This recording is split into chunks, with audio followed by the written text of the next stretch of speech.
Hi, my name is Becky Robinson. I'm here today with John Manning, and we're so excited to learn with you today about the disciplined leader, keeping the focus on what really matters. It's been so fun for me to learn from and get to know John over these past months. And as we begin, I want to let you know about a few technical items. When we move to the next slide, and on all the subsequent slides, you will see a hashtag disciplined leader, and we would love to have you participate live with this event and share what you're learning as we go through the event today.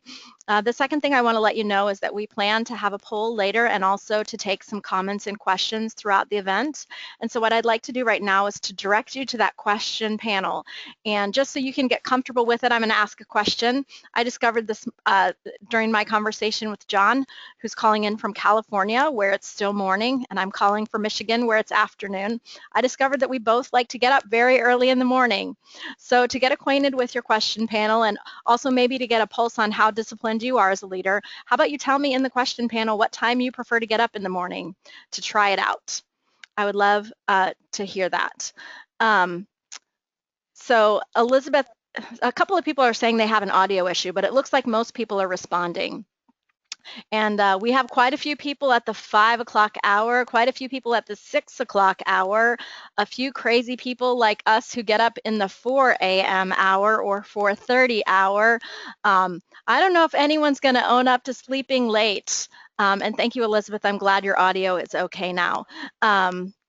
Lots of early birds on this call, John. It seems like we have some disciplined folks. So thank you for taking the time to join us. Wow, someone, Tom, a brave soul, is admitting that he gets up at noon. So we barely caught you for this webinar today if you're on the East Coast. Tom, thanks for owning up to that. And we look forward to learning with you throughout this event and with John. One other thing I want to mention is we are recording this event, so in the event that you have to leave, we'll be sharing this recording later. And the other thing that we'll also be sharing is we will be sharing the slides as a PDF file after the event. So in case you're going to ask, because many times you do, I just wanted to let you know that at the start of this hour. We are going to save some time later for questions and answers, so please feel free to share those throughout the event and we'll answer as many as we can. So I want to take a moment to introduce John to you and let you know a little bit about his background. So John's going to move to that slide. What a nice photo. So as you can see, John is the president of MAP Consulting. And MAP is a general management consulting firm that's based in Southern California, and they've been around since 1960, tapping talent and expertise to help 170,000 leaders in over 15,000 organizations nationwide. So chances are, if you've been out in the work world, you've heard about MAP in the past. John is also the author of a brand new book called The Disciplined Leader, which is published by Barrett Kohler, and we'll be talking more about that later in the hour. John also, as a resident of Southern California, enjoys cycling and spending time outdoors, and he also enjoys mentoring young professionals and entrepreneurs. John, thank you so much for being with us today. Great. Hey, thanks for having me. And I just want to say to start off is I want to thank each and every one of you for attending today. I know you're all busy, and I really appreciate the time to talk to you a little bit more about disciplined leadership. So I'm going to start off by asking, what's the goal? What's your goal today? You know, one of the things about disciplined leadership is what, you know, we always ask, what's the goal up front? And so what is your goal for attending? Maybe you want to just learn a little bit more about the subject of disciplined leadership. Maybe when Becky sent out the topic, you were curious about it. Maybe you want to just come away with a couple of key takeaways today that maybe you can apply back at work. But I just encourage you to think about what those things are. If you want to type them in the chat to Becky, you can. My goal for the session today is I just want to give you a great overview of what disciplined leadership looks like. I'm going to break that out for you. And also, one of my goals is to at least give you one piece of information today that you can take away and apply at your work. So that's my goal. So here's the agenda. I only have 3 items on here, and really I want to spend just a couple moments defining what we at our company, how we define disciplined leadership. We're going to talk about 3 vital areas of disciplined leadership, and it really starts with yourself as number 1. And then how do you lead your team? And then how do you extend your impact to your organization beyond? So that's the 3 areas that the 3 core areas that we're going to talk about. And then I just got a real quick summary on what some of the things that I summarized around what the attributes of a disciplined leadership are and what some of the barriers are that can get in your way. So that's our agenda. And a couple of ground rules for today. You know, normally in our company, we coach our clients around always having ground rules for meetings. And even though for me, this meeting is much different than most meetings because I can't see you, but I still thought it'd be great to have a couple of ground rules. So I just encourage you to be in the moment, have an open mind, and participate, as Becky talked about along the way, by asking questions. Just real quick background, Becky talked about my firm, but we've been in business a long time, 55 years. And the important part to note in terms of how we tie to discipline and discipline leadership is that the founders in our companies realized when they went out and studied companies that companies had great systems in place for things like customer service, product quality, and those things that in terms of their normal operational business areas. But when it came to leadership and management, those same discipline systems weren't in place. And that's how our company was really founded. And I'll talk more about that as I go along today. We've had 170,000 managers attend our MAP executive program, which it really helps them become disciplined leadership or disciplined leaders. And we've worked with over 15,000 clients. And you can see some of them down there, some of the larger clients we've worked with. But we've also worked with tens of thousands of entrepreneurial companies across the country. So let me start off by talking about what, the definition of disciplined leadership. And the reason why we felt it was important to define this is when I did research for the book, I realized that when I started asking some of my colleagues and friends in the business, how would you define disciplined leadership? The answers were all over the board. Nobody really had a clear definition of it. So we thought it'd be that was part of the reason why we thought it'd be a great opportunity to write the book. But the definition we came up with was a leader that consistently excels at using the right mindset and actions to achieve results. So there's a couple of key words in there. Consistently is really important. And when you think about a leader being consistent, I don't know if I've been in this situation before, but worked for a boss that was sort of like the Dr. Jekyll and Mr. Hyde. It's like, I don't know who's going to show up today. And so, if he's in a bad mood, he shows up, everybody's hiding from him. Other times he can be really engaging. But, a disciplined leader is really consistent has a consistent approach to their leadership. And then right mindset and actions to achieve results. When you think about mindset and actions, it's really attitudes, your beliefs, and then those activities. So you can think of the word habits. Think about somebody who has consistently had habits to achieve results. So that's the definition. And so why is this important today? Why are you here? Well, we found that disciplined leadership, if you become disciplined in your leadership, you really want to you can maximize your potential. And most leaders that I know really want to get to that next level. They're always looking for ways to learn and develop. My guess is that you're attending today because maybe you're going to hear something today or learn something. You're those type of people that and I commend you for that spend a little time investing in growth and development is so important. The second point is when you get better, your people get better, right? So I've worked around a lot of smart people, lots smarter people than I am, and I've learned from those people. And I love to, one of the things I've always enjoyed about my career is working around talented people because it's really helped me grow and develop. The third point is about influence, right? So when you become disciplined leadership and you influence others, you have the ability to extend that, even beyond your own organization, to your customers, to your community. And, the last point is, what do you want to be known for? I think all of us, think about that at times in terms of our leadership. But, when you're not there anymore, how do you want to be remembered? So I want to talk a little bit about the mantra of a disciplined leadership. So the first thing you're probably thinking is, who's this old guy here? But that's Pareto. And Pareto came up with the Pareto principle. He was an Italian economist, and he came up with the Pareto principle, which really was, focus on the vital few and ignore the trivial many. So just think about that for a moment, what that might mean to you. I'm sure it has meaning to you without even me explaining it. But really, it's about the 80-20 rule. And the 80-20 rule is really about, that 20% that you do that really gets 80% of your results.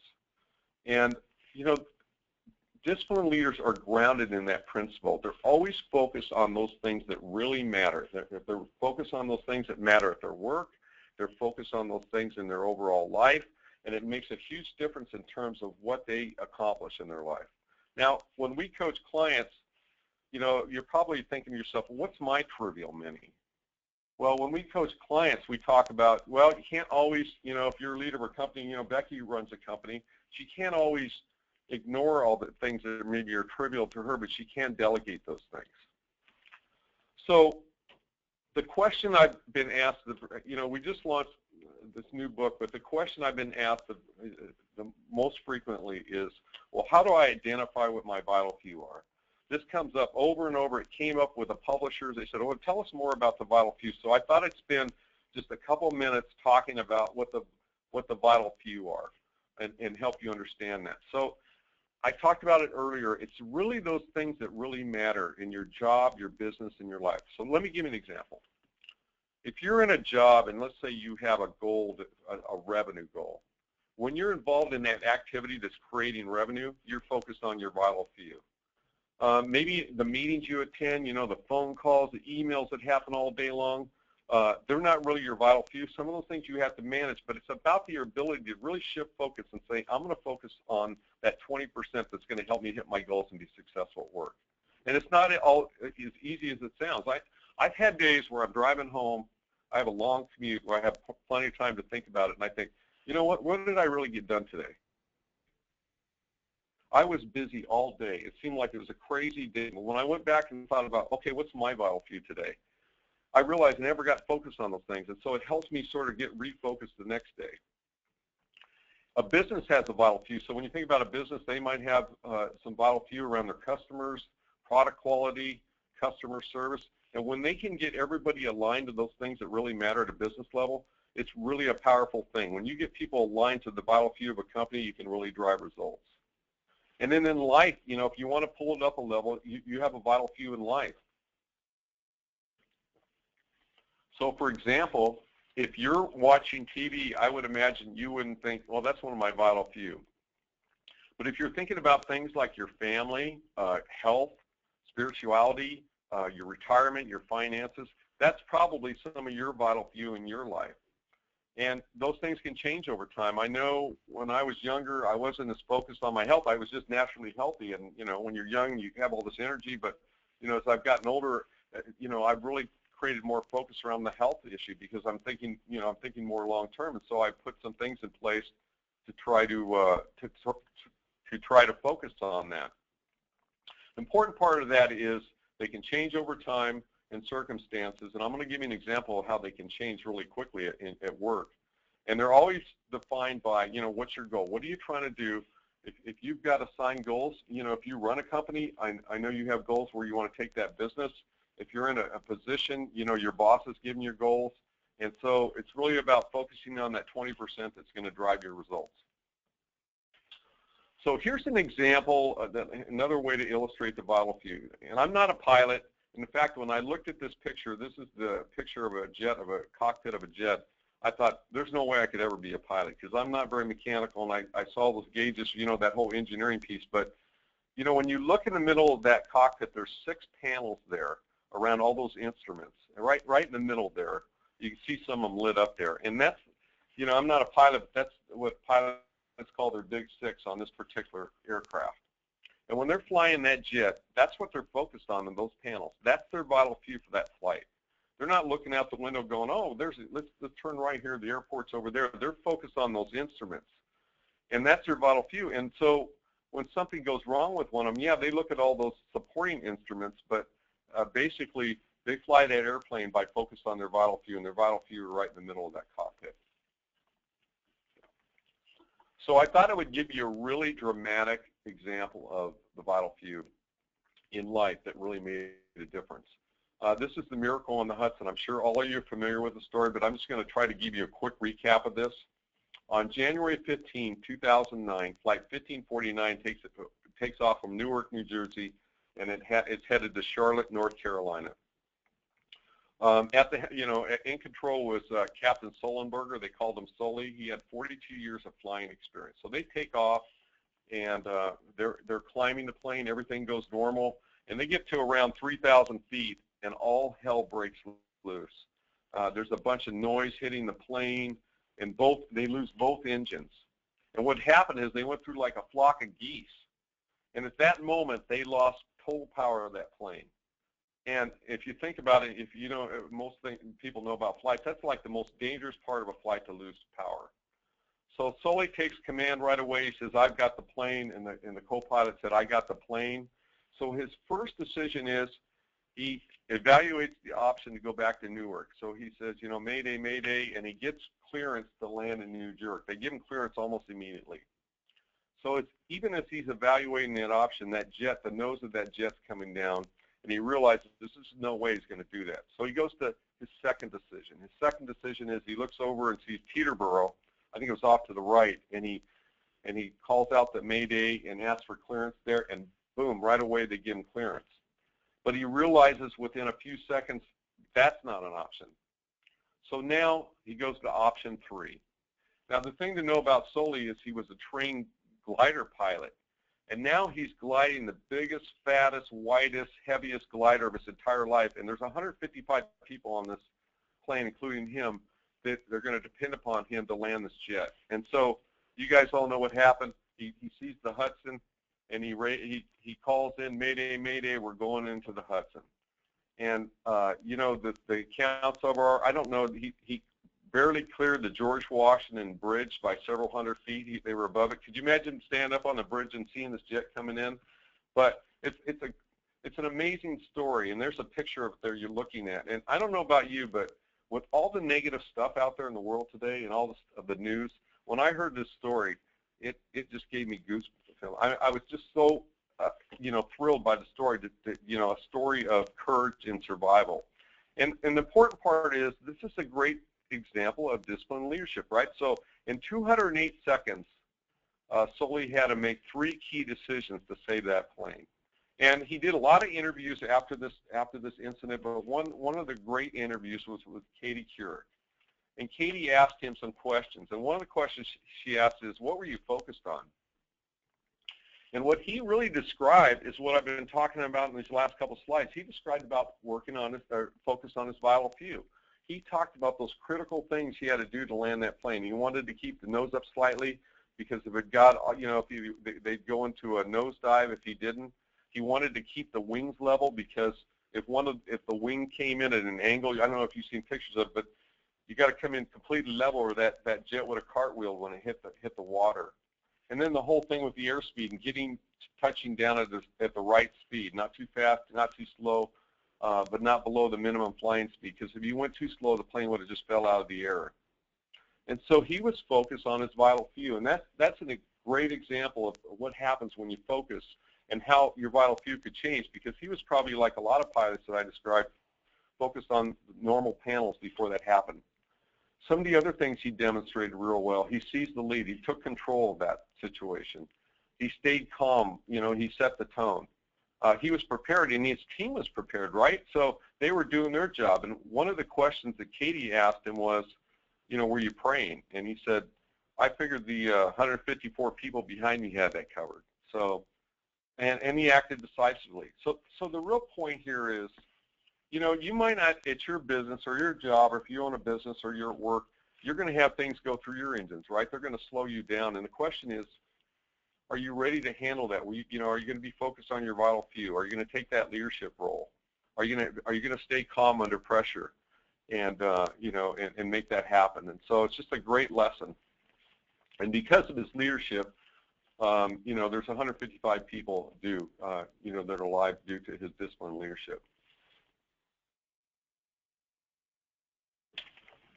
So now I just want to break down the 3 areas that I talked about at the beginning around leading yourself and leading your team and leading your organization. So I'm just going to do a quick review for you on those 3 areas. And let's start with leading yourself. I guess that's a great place to start, right? Because the truth is, knowing yourself is the lever for really changing and growing and developing and getting to that next level.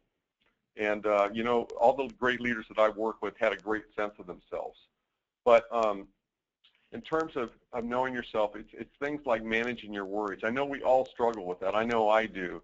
But, you know, it's about, you know, being disciplined to focus on those things you can control and realizing there's some things in life you can't control. It's about recognizing your talents, right?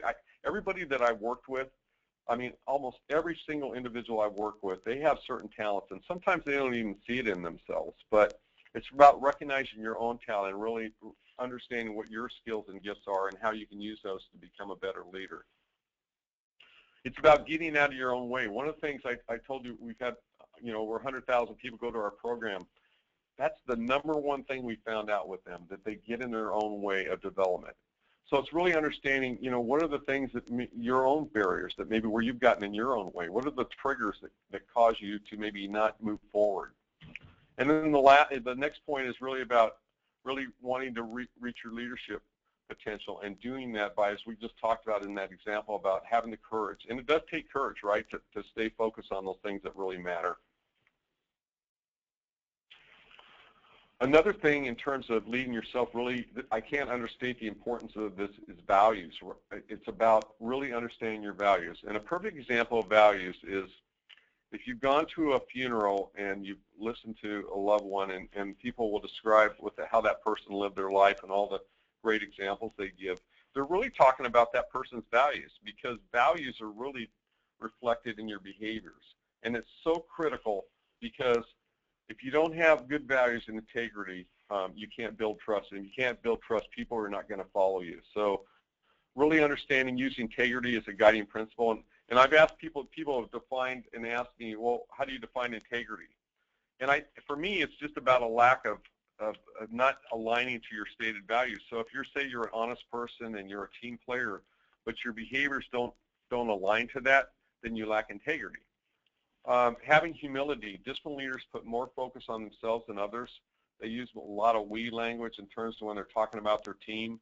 When they succeed, they highlight their team's success. They don't put all the focus on them. They drop defensiveness to help enhance relationships. They're open to feedback. You know, feedback, what I've learned in my life about feedback is it's really the breakfast of champions. You know, when somebody gives you good feedback about maybe something that others know about you but you don't know about yourself, it's a great opportunity to grow and develop. And the last one is really important. It's about controlling your controlling your attitude, being optimistic versus being a victim. So I thought I'd illustrate that last point to you, just in terms of the behaviors. You know, I'm not saying that we haven't all been victims in our life, because we have. There's certain situations or things that happen in your life where you become a victim, but it's really about not staying there, and it's about trying to move to the right here. So I think we all know, you probably also encountered people that maybe stay to the left, but it's really people who have that eternal, I'm having a bad day. They kind of exude negative energy, and there's times where you just don't want to be around them, because you realize that, hey, maybe this is just affecting how I'm doing at work. I know when I work with negative people at work, it can get into my head, and so at times I've tried to avoid colleagues that are like that. Either that, or I try to mitigate those situations. But on the other point, it's really about controlling your attitude. You know, when you have a great outlook and you control your attitude, because there's so many things you can't control, but you can control how you act. You know, you're going to attract people around. You're going to attract people to you in your leadership. You know, you're going to have that positive attitude, and you have that ability to try to move on from some of the things that happened to you in the past. I talked about this already, but just to illustrate, the whole idea around, confidence. You don't want to have as disciplined leaders really understand how to put their needle in the middle on this scale. It's really about not having too little, which really is, could you imagine in that illustration I gave you, if Sully didn't have confidence to do what he did? In fact, I think when Katie interviewed him, he said, I knew I could do it. But in situations at work, this is what happens is, if you don't have confidence, you're indecisive, you procrastinate your decisions, you're kind of worried about what the outcome is, you avoid situations. And then on the other hand, if you're too much, and you can come across as arrogant. You don't really value people's opinions. You don't seek advice. you tend to come across as arrogant. You really want to be in the middle here, which is really about having humility, the courage to make the tough calls and being decisive. So just to wrap up this first section around leading yourself, it's about really believing in your potential, taking some of those things in terms of your values and your behaviors, and really being committed to continue to improve upon those. Challenge your comfort zone. I'll just share, when I wrote the book, it really challenged my comfort zone. And there was times where I thought, man, this is just beyond me. It got really difficult. But I kept thinking about other times in my career where I was challenged, and it kind of kept me focused, because I thought, through all those other experiences I grew and developed, and this time I'm going to do it too. And so it's really about challenging your comfort zone and wanting to get to that next level. And then the last one is really failing to plan is planning to fail. You've got to have a plan in place to do it. It doesn't have to be perfect, but there's something powerful about writing down where you want to go. It naturally forms direction for you and helps you get to your goals. So that's the first part of that's about leading yourself. I'm going to spend a couple moments talking about leading your team. And the first thing I would tell you is that, you live and die by the performance of your team. Most leaders realize that, if they want to even extend their impact beyond that, they've got to start with their team, because their team is an extension to their success and their results. So how important, disciplined leaders really understand the importance of the whole communication piece. They'll fight for their team if they need to. They build trust through that, so they're an advocate for them. They try to get them the right resources. They do a great job of attacking the problem and not the person. So disciplined leaders understand that when they're addressing performance, they're not making it a personal attack on that person, saying you screwed up. They're using more about talking about the goals that are missed, and so they understand to focus on what's right, not who is right. They're in the moment. As we talked about at the beginning of this presentation, they choose the right words, and they realize that there's such a difference between almost the right words and the right words. And they put their game face on. And those last 3 points, as I talked about at the beginning of the slide, are really about communication. Disciplined leaders have effective communications, and they practice good habits around that each and every day. And so, I pulled the slide up because I thought it was interesting. And the reason why I decided to include this almost at the last minute is I was thinking, oh my gosh, I'm doing a webinar. And so when you think about the study I'm going to share, you can realize what the difficulties are of delivering an effective webinar. But this is based upon a UCLA study around the whole message is you. And so what they found through the study is that 7% of the message is content. So that's kind of like what I say, what are the words? And so when you see that number, it's hard to believe, right? But 38% is verbal. It's the tone inflection you use. You know how you can say the same thing 2 different ways, and it has 2 different meanings. And so much of that is verbal. But they really understand, disciplined leaders, that 55% is nonverbal. Now, I'm not talking about these slides per se, but I'm talking about, the whole body language issue. How many times you've been in a meeting around somebody and they're nodding their head and they're agreeing with you, and you're thinking, they don't buy in at all. And it's all because of body language. Are they smiling? Are they warm? Are they, are they upset? A lot of times I learn more around the people that I work with by reading their body language than what they're saying at times. So it's a great way to understand it. And they really understand this on a personal level, how to project that to others. So that's the whole message is you. And the other thing disciplined leaders understand is what's the best medium to use. I'm sure all of you have been victim to somebody overusing a certain medium. So, it's really understanding to be situational around when to use a certain mediums, when's the best time to phone, email, or in writing. So they just understand each situation.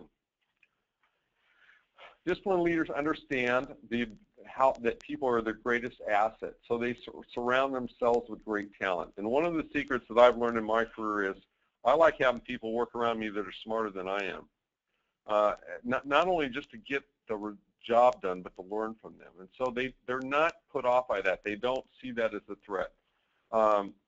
They live by example. They meet their commitments. As we talked about earlier, they use more we words versus I. and they try to hire the right talent. And then, as we talked about, empowering them and holding them accountable. And I can't stress that last point enough. A lot of people think accountability is a negative term, but it's not. Accountability is really, we define it as measuring a performance and taking a timely, appropriate action. And those are positive things. It's like recognizing good performance, making sure people have good goals in place, because people want to know how to win at work, right? There's nothing worse than you're working, you don't know, how am I doing? Because nobody's telling you, and you don't understand it because you don't know what success looks like.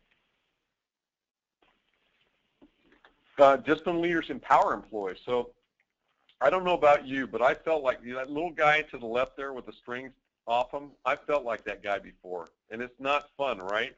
And a lot of you are probably experienced business people on this call. And when you work for a micromanager, your life is hell, because so much resentment builds up because you know how to get things done, but you got somebody looking over your shoulder. And what that says is, I'm not trusted, or I'm not valued, or they don't understand my talent. You don't want to be there, especially with experienced people. You want to move to the right where you become an empowering leader. So how do you do that? It's about being a good coach. It's about training employees, supporting them when they need it, but not over support. It's about helping them align to the values of the company, and it's about what I talked about. It's about accountability, showing them how to win, what their goals are, and recognizing good performance. And it's really maybe most importantly of all, it's about building trust, because that's what empowers employees. Okay. I talked a lot about accountability. I talk a lot about this in the book around accountability because it's so critical to the success of a company. And I mentioned to you earlier at the beginning about discipline in companies and what our founders found, but it sort of rings true for accountability. A lot of companies have a lot of measures in place, but they don't have they haven't developed a great culture of accountability. So I've got two pictures of two different cultures up on this slide. So on the left is jail, and on the right is a country club, and I got little pictures that sort of depict that. So what does jail mean? What does that culture look like? Well, it looks like this. It looks like you make a mistake and you're out of here. Cultures like that, again, micromanagement, they got low morale. They're always running around trying to catch somebody doing something wrong. And the truth is, in a culture like that, most people, they just have high turnover. They create turnover because nobody lasts there. Now, on the other hand, the country club looks like, hey, everybody's on easy street. There's really no good controls in place, no clear goals. There's no system of accountability, so they don't measure performance on a regular basis.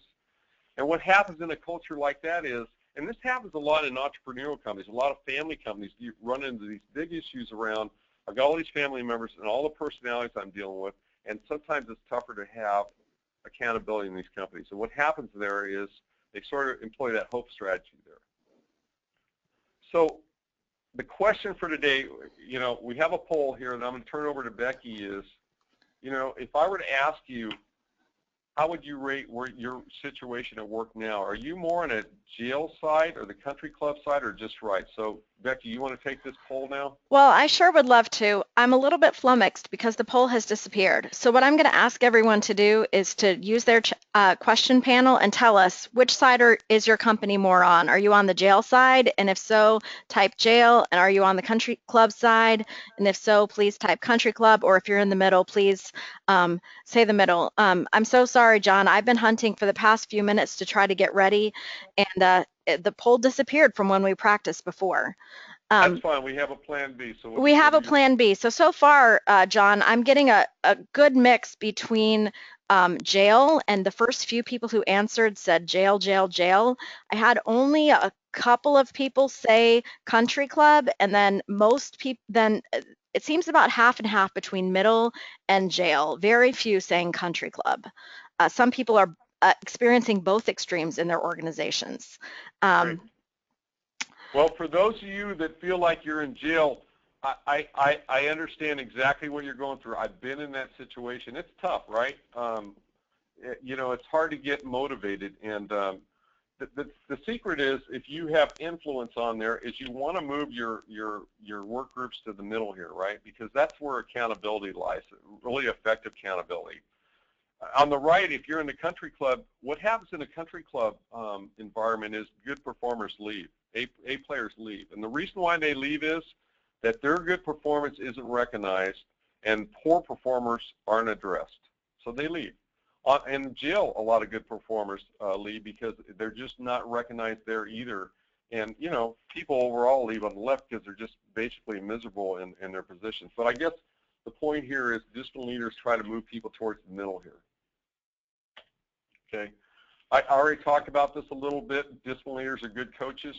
And some of the attributes that I covered today, they're encouraging, they build their team, they remove that whole fear of failure that we just talked about, lead by example, inspire and empower. And so now I'm going to wrap up by talking about impacting your organization and extending your impact. You know, the first thing, and this goes so much with those people that type jail, discipline leaders understand, they value their employees. They understand that their employees are their greatest asset. So they lead by example. They lead from success. They ask more why questions than how questions. You know, somebody coined the idea that leaders focus more on the why while managers focus on the how. I think that's true. They promote strong work ethics, and they also look for ways, you know, that they have that grateful attitude and they give back. They give back to their employees, and they give back beyond that to their organization. So they really understand the value of that in terms of not only, you know, the legacy they want to leave behind. They value their customers. I don't know about you, but anymore I'm wondering, there's so many companies I do business with that I understand that really they don't value you. But here's the bottom line with discipline leadership. They put customers in the crosshairs of their decision making. So when they're putting their plans together or they're thinking about their strategies, or even if they're in their staff meetings, the customer comes up, right? That their customer comes up in terms of, you know, I've heard good questions like, well, how that's going to impact our customers. Now, I know that you've probably had experience with some of these large national companies out there that are really, you can just tell by their actions, they're more focused on their bottom line. How can we cut our customer service levels? You know, how do we increase our wait times? How do we put on those frustrating, you know, voice response things that throw you into a loop? But that's what they really understand. And they also understand their competitors, that they study their competition. They also create a culture of execution, and they do that by, as I talked about earlier, you know, always asking what's the goal before any activity, and they create that culture and they coach their employees around it. They stay the course on their strategies. They don't get distracted. They pick the right battles. They'll go to the mat for their team if it's important. They'll fight for their resources, or even if to recognize them. And then those last two, which is so critical, and I'm sure that a lot of us have all struggled with this, is really understanding the gap between a good idea and execution. There's so many good ideas out there, but you want to avoid that last point, which is you work at a place where every month there's something new, but there's no follow-through. Now, I work for a consulting company, and I have a lot of smart consultants that work for me. And, you know, they're just by nature, they're going to generate ideas, but it's my job to understand, to validate those ideas, but also to understand, along with you know, the leadership here, what can we really execute? Because if we took them all on, we'd never get anything done. And what happens is, just to illustrate that, is when you stay focused on what really matters at work, and you've got your organization focused on that, you know, you've got everybody on the same page focused on the right things in a company, it's powerful. It's that green line, right? It's like everybody knows what the goal is, everybody's activities are focused on that, and it's not easy to do, but you can do it. But when you get too many things going in a company, it creates that execution failure because people are so unfocused, they don't even know where you're headed. So that's the gap between good ideas and execution. So I'm just going to conclude with some of the things that I talked about today in terms of attributes. And the reason, you know, I'm not going to go through this list today, but you know, we're going to give you this presentation. You'll be able to reference this. But these are some of the attributes that I came up with that we talked about today. You know, things like courage, listening, being in the moment. And then on the flip side, here's some of the things that can get in your way to becoming a disciplined leadership. I'd really ask you, if you're interested in this, to pay attention to number one, because that's the number one thing, right? It's like we talked about a couple times today in our theme, that There's so many things you can't control, but you can control you, and you have the power to grow and develop, and and to take those things on. And it's certainly number 5 around putting. I would encourage you. I've been asked a couple times during this journey. What's the first step? I would say put a plan together. Just write it out. Doesn't have to be perfect. The format doesn't really matter, but it'll naturally give you direction on where you're headed. So I think at this point I'm going to turn it over to Becky, and she's going to ask questions. So let me, Becky, are you there?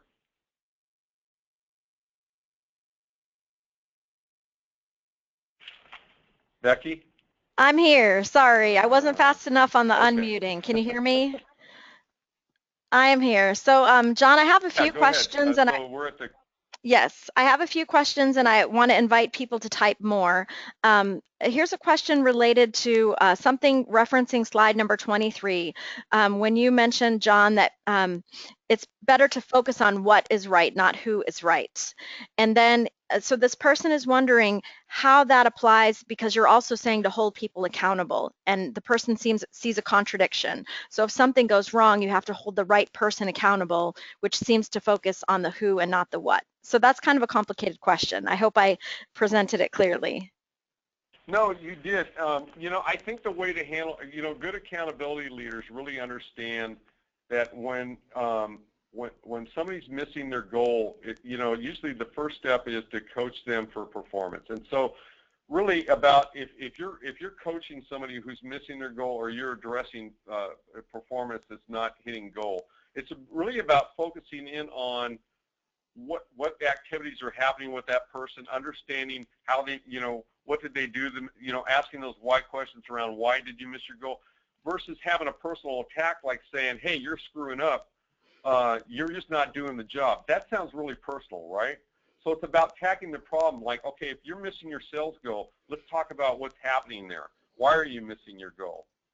Let them respond to that. Get them involved in the conversation. Versus just saying, I've worked for a boss that just, when you walked out of the meeting, when you're missing your goal, you felt you had your head down because you did feel like it was a personal attack on you because of his style he used. So I think it's about, when you put accountability in place, it does take out some of that whole personality thing, because what you do in an accountability system is you review the goals, you look at that, and you talk about what are your corrective actions to fix the fact that you're missing that goal, and you're not really addressing that person from a personal perspective. It's just more about the goal piece than the person piece. That Does that makes make sense? it does. It definitely does. So focus on the goal and the particular performance measures, and not on the person. Right, and I think another example that I could give is in meetings. I don't know, sometimes I've seen meetings go sideways because people get defensive when somebody disagrees with them. But it's really the style that's used. Is it really saying that, for some reason, it could be the way that it's brought across that it makes it sound like it's a personal attack around your idea versus, hey, let's just discuss this. I see this a little bit different than you do. Let's talk about the idea that you had, and let's talk about my idea and see which one's the best. So it's really about having a good style in place. That's about focusing on the problem, not the person. That makes sense. So here's another question for you, John. It came from Elizabeth, and she said, if a person hasn't been able to take action and respond as soon as they've wanted, what can they say that helps build the relationship and trust when they do respond? So maybe you've met a deadline, and um, how can you build trust and recover from that? You missed a deadline, Mm-hmm. and then how do you recover me with your boss? Yes, correct. How do you recover trust with your boss? I think the best thing to do in a situation like that is to develop some corrective actions on your own to say, look, I screwed up, I missed this. But I think the best thing to do is to manage a boss's expectations is just go to them and have a one-to-one and say, hey, look, I realize I missed this. So I want to tell you, I've been proactive here, and I'm going to tell you about a couple things I'm going to do to correct this in the future. And people, bosses really appreciate that, because now they don't have to manage that whole idea, well, you missed your deadline, because you're being proactive. And I think that good leaders and managers learn how to manage up, and one of the great ways to manage up is to try to meet the boss's expectations about being proactive about that. So I would develop some corrective actions and go back and lay that out and be proactive, not wait for them to come to you, because when they come to you and they have that conversation, now you're already in a defensive mode. But if you're proactive and you get out ahead of it, I think you build respect with the people that you're dealing with. That is super advice. So I have a question here from Randy, and he's wondering if there are nuances to the application of this that relates to a volunteer-based organization, perhaps like a church, where you might not have the leverage of a paycheck in trying to inspire people to be disciplined. You know, that is a great question. So, you know, I think with any nonprofit type organization, whether it be a church or, you know, an organization that has an outreach, I think a lot of the fundamental disciplines around discipline leadership apply. I think they apply really well. You know, I think the difference with some, you know, some organizations is they're focused on the cause. You know, they have that intense focus on the cause, but putting structure in place will help them. They still have goals. Whatever those goals are for that organization, I believe that the principles around leading your, you know, starting with yourself, and then, you know, the team that's organized against that thing they're trying to accomplish, and the organization can benefit from the principles in here. I think that they line up really well. And in fact, our company works with a lot of nonprofits out there, and they have the same struggles private business do in terms of, you know, getting people aligned. Alignment is so critical in a company, whether you're a profit or nonprofit. How do I get people aligned to what we're trying to accomplish? And if I can do that and we can measure it, how powerful is that? That's fantastic. Thank you so much. So back to that whole idea of managing up, John, I had a question from another John, and he's wondering how you impact the leaders above you to be more disciplined. So perhaps you're in an organization and the people above you are not implementing these practices. How can you influence them, impact them? That's probably the toughest question I've gotten out of these questions. So right, you know, you're in a situation where maybe you embrace the principles that I talked about today, and you recognize that, you know, these are great habits, but, you know, you got these people above you that don't value that. You know, that's a tough situation. I do think there's times in my career where I have been able to, you know, impact people above me. And I think, you know, and it just, everybody's situation is different, right? So if you have some level of influence with the, you know, your boss, and you have a relationship, I think you can do that. But I think it starts with you. And, you know, for some people, when there's not values alignment, they leave those organizations too. I mean, you know, the thing is about that is that most of the time when people leave a company, what I found is from talking to, you know, friends, colleagues and stuff, is they usually quit a boss, right? They'll quit a boss. A lot of times when they're unhappy, it's because of the people above them. And it's probably back to what we talked about. You have to determine if there's a value alignment there, because if people don't align to your values, you work for an organization where there's a misalignment of values, it's a really difficult prospect. But if, in the case of this question, if there is an alignment of values, but it's more about, hey, we need to get better, then I would, you know, do what I could to influence my boss through my own behaviors and the way I lead my organization, and maybe through my results I'd influence them somewhat. But I know that's a really difficult situation to be in. Indeed. So another question, when a person feels out of control about being able to change an organization, Kenneth is asking how to thrive effectively in a country club culture or circumstances when he doesn't have control to change it. Yeah, and I imagine that individual just asked that question is probably a high performer, because usually high performers don't like the country club, right? Because everybody's treated the same, and they're probably somebody, you know, just the fact that you're on this webinar probably and you ask that question means that you're somebody who's interested in growth and development. So how do you thrive in that? That's a difficult one. I know, probably knowing you, whoever asked that question, you're going to perform no matter what. But it's really that fact that you're not probably getting recognized. And I think you probably, in the long run, won't feel like you're thriving in that organization. So it's either that the organization changes, or, you know, maybe you find an organization that aligns and recognizes the good performance that you do. I think that's a difficult place to be in, probably for that individual, though.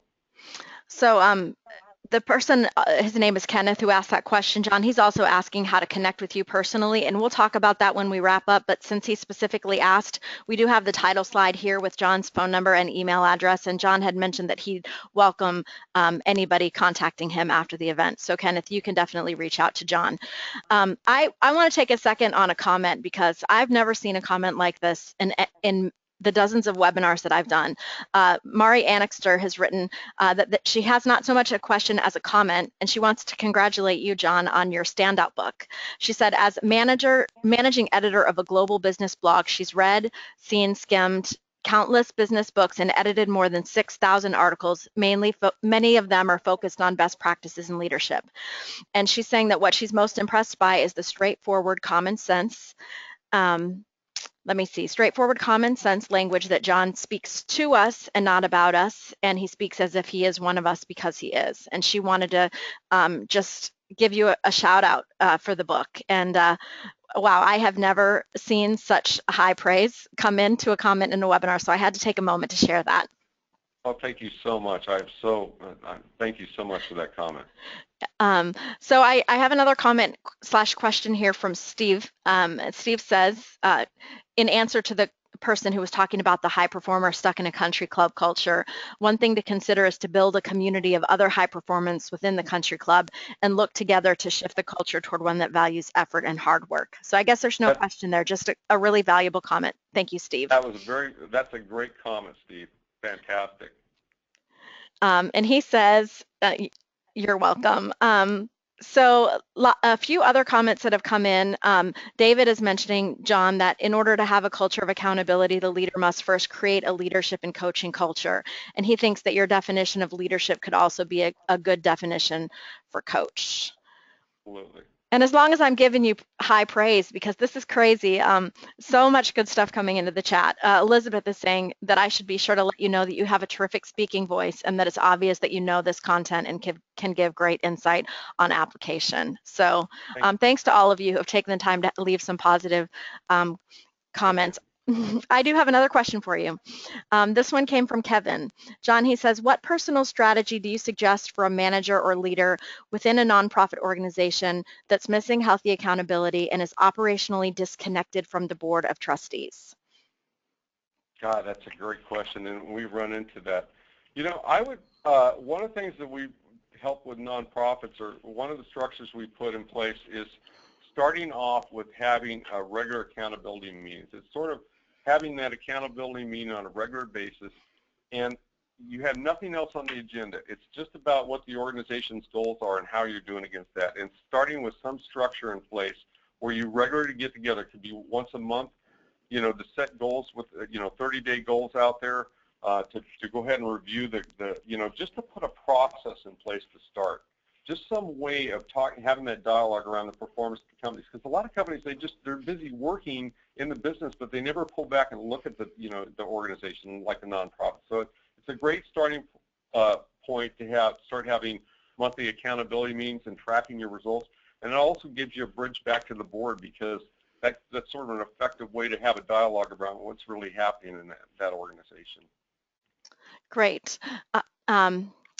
So let's see.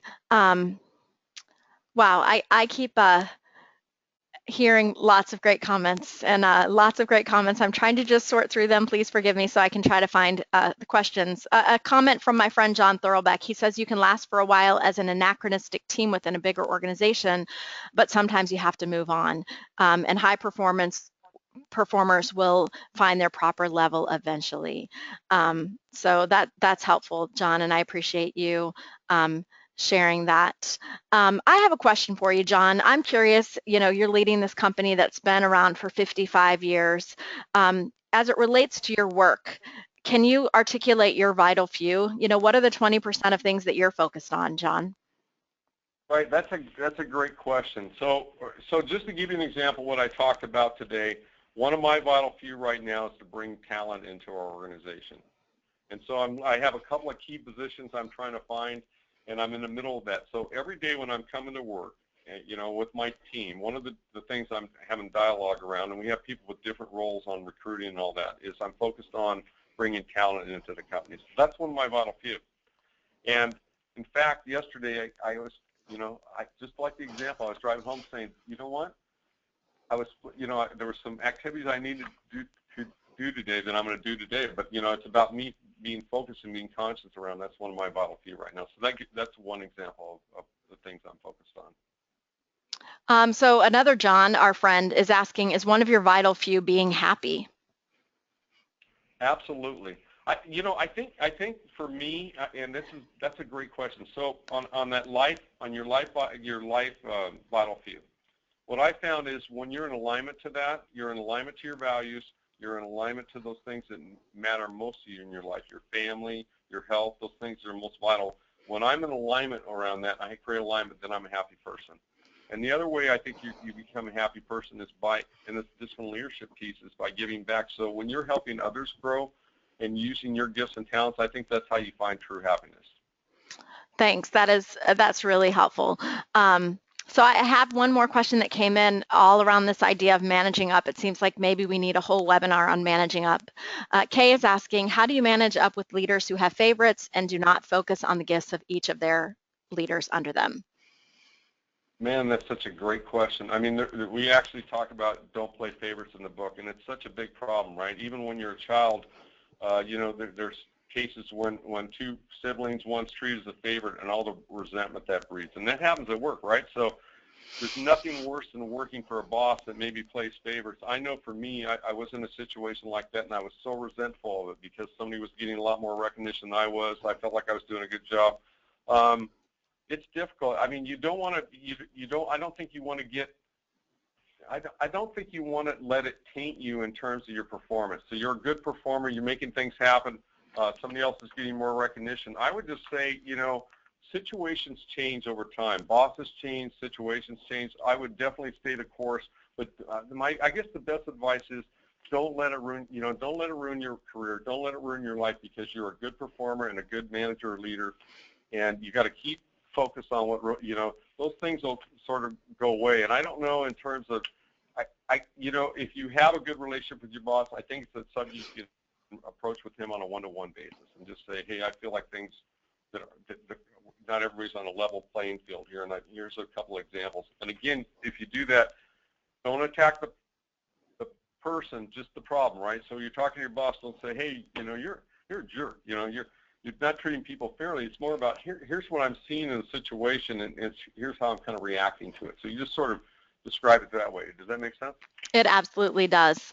So it seems like we're just about out of time. So I want to add your thanks, John, to all that have joined us for this amazing hour of some really focused and very applicable content. And I know that I'm going to be thinking about it long after this event is over.